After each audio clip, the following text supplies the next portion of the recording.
Nilayasan lang kasi si Tata daw, hindi daw makapagpahinga daw kasi si Tae nagkakaraoke alas 2 na ng umaga. Jake Paul binugbog ang anak ng dating champion, Cuadro Alas walang pakialam kung mawala ng laban at Jason sinabi kung bakit lumaya si Angas ng Pinas kay Gibb Bonds.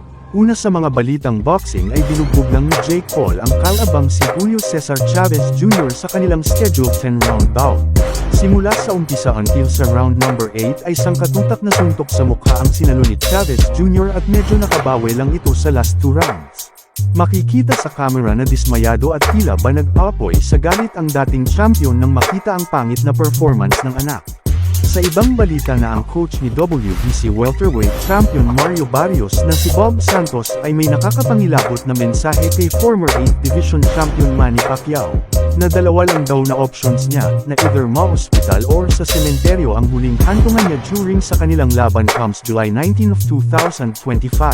Meanwhile ay sinabi ni Jason Casimero during sa live streaming sa channel ni Kuyang Joseph na hindi totoo na siya ang dahilan kung bakit nagka-leche-leche ang career at buhay ni Cuadro Alas.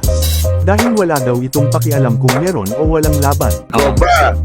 Ano ang dahilan bakit ka umalis sa MP? Dahil ba sa totoong pera na anaargabyado kayo? Or ibang dahilan? Ako talaga kuya, hindi naman ako yung mag-decide eh.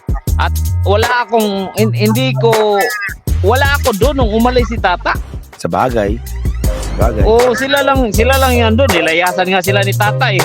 Sa bagay. Nilayasan lang kasi si Tata daw, hindi daw makapagpahinga daw kasi si Tae nagkakaraoke alas 2 na ng umaga. Yun lang hindi alam ng mundo eh.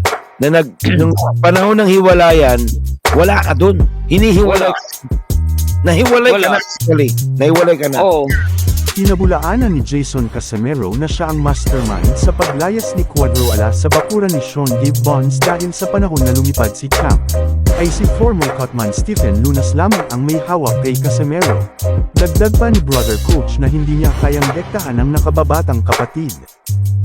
Tapos ako yung sinasabi nila na ako yung dahilan kasi ako yung nag-udyok daw. Si Tata hindi ma-udyokan yan kung anong gagawin niya.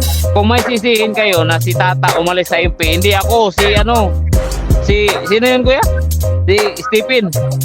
Si Punas. Si Punas yung kasama niya. Hindi ako. Yun hindi ko alam.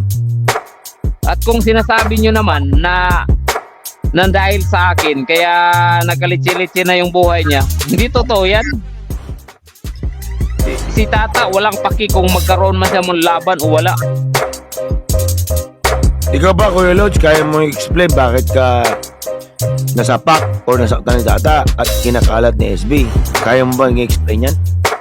Kuya, kaya kong i-edit yung mukha ni Tae na kumakain ng kahit ano. Pwede ko rin gawin yan. Kahit anong gawin.